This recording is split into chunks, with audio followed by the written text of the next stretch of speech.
Hi, I'm Mark Keefe with American Rifleman, and this week's Gun of the Week is actually a retro gun from the early 1990s. This is an Essential Arms lower receiver put together with both surplus military parts and a Colt H-bar barrel. This is a gun I purchased in the early 1990s, basically to be a match rifle. I wanted to shoot NRA high power. I'd been shooting the M1 rifle, I'd been shooting the M1A, and this 5.56 thing, well, guys were using it to win matches. So I had this gun built actually by a friend of mine who is a retired military armorer. And this gun is a hodgepodge. It's very typical of ARs that were built by gunsmiths back before it was a hip thing to build your own AR.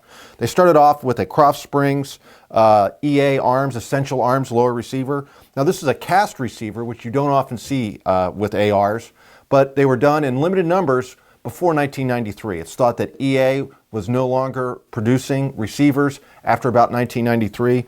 Rumor is they were bought by DPMS, and I'm going to have to ask Randy Luth about that.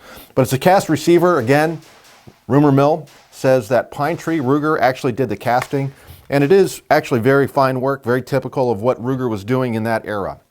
Now, when you look at the gun, you start off with an M16A1 or Colt SP1 style buttstock. The thing that really makes the gun look retro, of course, is the triangular handguard. Again, SP1, M16A1 style. And in standing, it was actually very helpful because when you get into the sling, you've got a nice flat platform to rest on. Now this gun was built as a match rifle, but not the most contemporary match rifle in its era, because in 1982, the United States Marine Corps asked for fully windage and elevation adjustable rear sights. So this rear sight, again, like an SP1, this is just windage adjustable back here. If you want to adjust your elevation, you got to go to your front sight post. So getting your holds at long range, a little bit of a pain in the butt back in the day. But this is actually a very accurate rifle. It shoots sub-MOA. It's got a NRA CMP legal trigger inside of it. When you look at the barrel in this rifle, this is actually a Colt commercial barrel. Who knows where it came from, but it's actually marked 1 in 7 twist. They had gotten away from the 1 in 12 of the M16A1 and the SP1, and it's marked H-bar.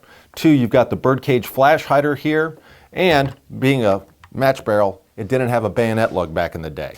And frankly, it's just a really nice gun, and it goes back to a day when a lot of people, if they wanted an AR, they had to have one built. For more on guns like this, go to AmericanRifleman.org.